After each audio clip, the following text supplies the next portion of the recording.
Bonjour à toutes et à tous et bienvenue dans Bonjour Bretagne. Aujourd'hui, on se retrouve à Landéda sur l'une des étapes du Tour d'Uf, le Tour du Finistère à la voile.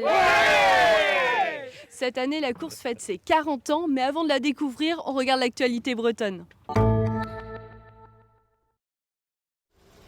Une aide supplémentaire pour combattre les flammes. 107 pompiers ont quitté leur caserne bretonne pour rejoindre les rangs des sapeurs-pompiers en Gironde.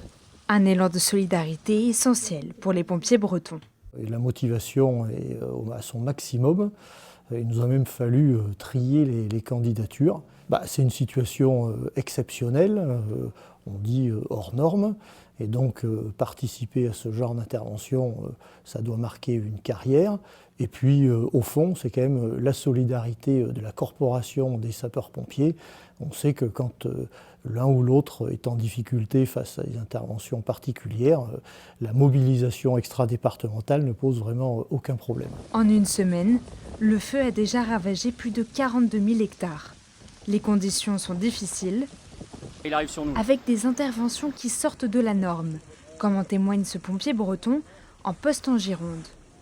On a l'habitude de dire avec les collègues qu'on a rarement vu des choses comme ça, mais en fait, quand on se regarde, on se dit non, en fait, on n'a jamais vu des choses comme ça. On a peur pour ses camarades. 48 heures après en avoir perdu deux sur un feu de plus petite ampleur, on se dit que voilà, le risque il est là et il n'y a pas de petit feu. On sait qu'il va y avoir d'autres combats à mener, que celui-ci, même s'il a peut-être perdu un petit peu en intensité, va quand même durer longtemps, qui va monopoliser beaucoup de monde et beaucoup de force. Les pompiers bretons devraient être mobilisés entre 5 et 7 jours, avant une possible relève. Départ en Gironde pour la protection civile d'Ille-et-Vilaine, en renfort des secours déjà présents. Cela fait une semaine que des incendies d'ampleur ravagent la région. Ces bénévoles vont venir en aide à la population sinistrée. Et ils vont être amenés à faire des déplacements de population, appuyer les services de secours, donc le SAMU, les pompiers, pour faire du prompt secours, ou bien aller distribuer de l'eau ou aller sur des centres d'hébergement d'urgence. À bord d'une ambulance, ils sont 4 à partir ce mercredi matin, tous volontaires. Comme Antoine, 29 ans, chef d'équipe. C'est déjà un engagement auprès de la protection civile depuis plusieurs années. Là, aujourd'hui, il y a quand même un événement climatique important et donc il faut venir en soutien des populations. On a cette mission-là à la protection civile et il faut savoir l'honorer. Malgré leur expérience dans la gestion d'événements de crise climatique, comme lors des inondations de l'hiver dernier en Ille-et-Vilaine, la situation en Gironde est extrême. On est surtout dans le soutien aux populations sinistrées. On est là pour intervenir avant s'il faut, pour les évacuer ou après les soutenir. On n'est pas là pour battre le feu non plus. Mais c'est évidemment une appréhension parce qu'on ne sait pas ce qu'on va voir. L'équipe brétilienne reviendra normalement en Bretagne ce samedi, si l'évolution de la situation le permet. L'alerte sécheresse est renforcée sur la presqu'île de Crozon en ce mercredi 29 juillet. La pointe du Finistère est touchée par un manque d'eau potable. Suite à une réunion urgente dans la matinée, la communauté de communes appelle tous les habitants à économiser de l'eau. Cette situation-là, on la prépare depuis quelques années. Ce n'est pas la première année, ce n'est pas une surprise pour nous. Mais par contre, ce qu'il faut savoir, c'est que peut-être cette année, on atteindra un niveau qu'on n'a jamais rencontré encore. Ce ne sera pas forcément couper l'eau tout de suite, mais peut-être diminuer le débit. C'est-à-dire les gens auront toujours de l'eau, mais peut-être à un débit moindre que ce qu'ils avaient avant, Il faut faire en sorte qu'on ne soit pas obligé d'arriver à l'extrême de l'extrême, c'est-à-dire couper l'eau, parce que c'est dramatique pour les personnes, mais c'est aussi dramatique pour nos installations, parce que c'est jamais bon de vider et de remplir des tuyaux d'eau en fait. Face à cet épisode caniculaire, Crozon s'est vu dans l'obligation de mettre en place des interdictions, comme le lavage automobile, le remplissage des piscines ou encore l'arrosage des jardins. Concernant le Festival du Bout du Monde, aucune inquiétude, il aura bien lieu ce week-end. Bonjour, c'est Cécile des éditions La Douélanaise, je vous invite dans mon atelier. Je m'appelle La Douélanaise parce que j'habite du coup sur le port de Douélan. Je commence toujours par un dessin, donc je fais pas mal de croquis. Ensuite, une fois que j'ai trouvé en dessin en fait l'angle que je voulais, en fait, je le reproduis sur une plaque de linoléum. Je vais enlever la matière qui va être blanche, que je veux garder blanche, et je vais garder en fait en relief ce qui va pouvoir être imprimé. J'encre en fait le linoléum, ça passe dans une presse. J'ai un tirage en noir et blanc ou monochrome en tout cas, donc qui va être en couleur. Donc soit il reste comme ça et il va être encadré et donc c'est mon estampe originale qui va être signée, numérotée. Soit sinon en fait je le scanne Et là, c'est un travail après qui repart en ordinateur à partir de l'estampe. Je recompose et je refais en fait pour un autre produit, puisque là, on est sur un cahier ou des cartes postales ou des blocs-notes.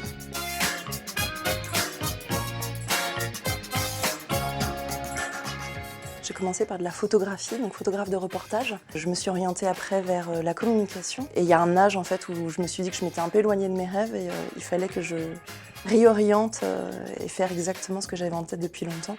Et en l'occurrence donc de l'illustration. En Bretagne en fait on a une tradition de la gravure.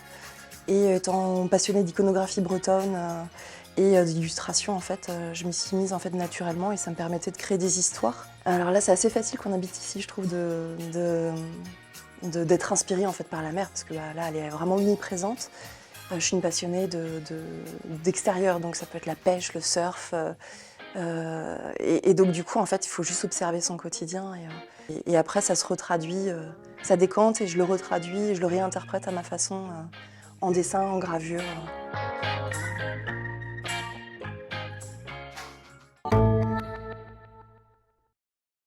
Allez, on est de retour à Landéda sur le Tour du Finistère à la voile, juste avant la course. Et je suis avec Frédéric et Chantal, bonjour. Bonjour à tous. Alors vous faites partie d'un équipage Andy et Valide. Oui, tout à fait. Donc c'est Andy Voile Brest cette année qui participe pour la première édition pour nous.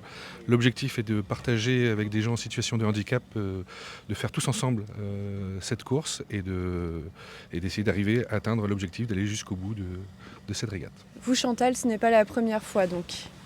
Non, c'est ça, nous c'est la 3e édition. Donc on avait démarré en 2019 avec le bateau maison d'un équipier. Donc on était un peu le bateau caravane. Hein.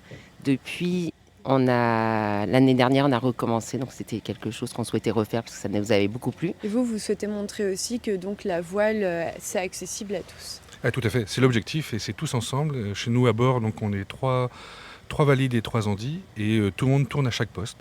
L'objectif, Didier Jean Lexy, qui est propriétaire du Sélection, est déficient visuel, il voit quasiment plus rien.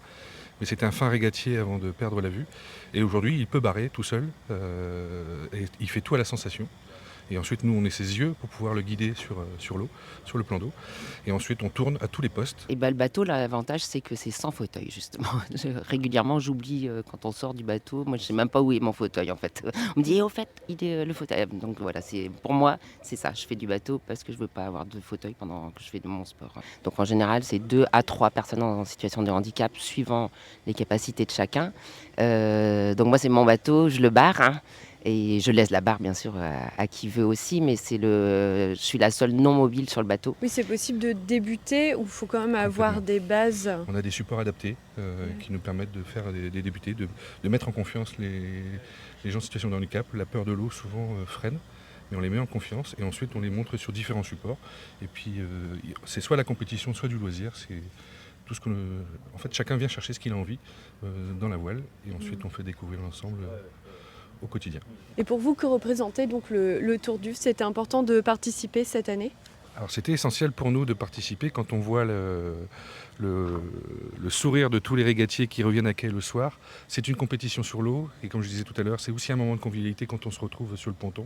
Et c'est ce partage-là qui est vraiment essentiel pour nous. Pour moi, c'était du rêve. En fait, j'ai pas fait d'habitable pendant très longtemps. J'ai fait de la voile depuis gamine, hein. Mais l'habitable, c'est quelque chose qui était de l'ordre du rêve. Hein. Et depuis 2019, où j'ai goûté au Tour du, c'est plus du rêve. Et je crois qu'on va revenir sur de nombreuses éditions. Eh bien, merci beaucoup à vous deux. On vous souhaite bon vent pour cette course. Et nous, on retrouve tout de suite Philippe Illion, l'organisateur de la course.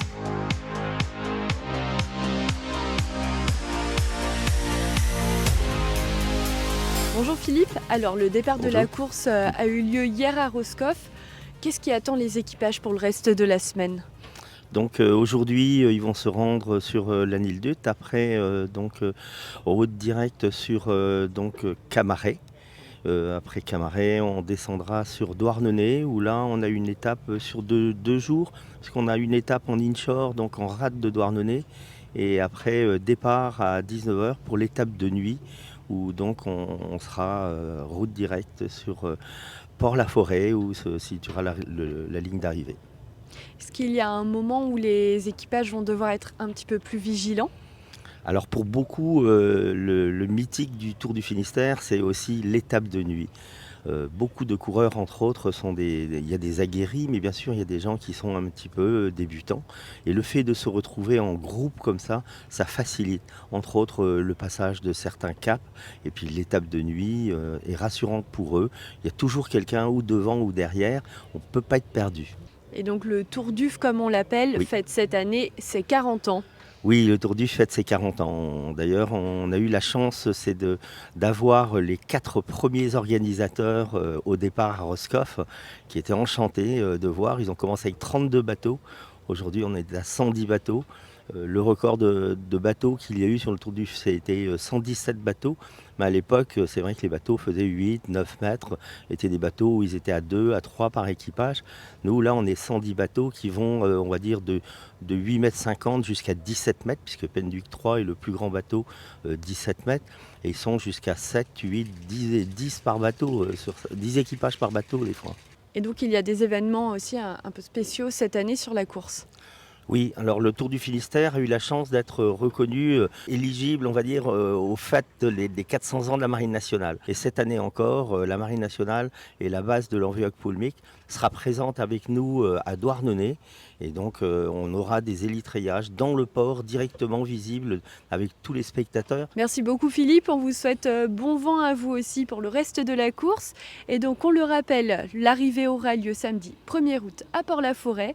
Merci à vous de nous avoir suivis, on se retrouve bientôt pour un nouveau numéro de Bonjour Bretagne. Kenavo.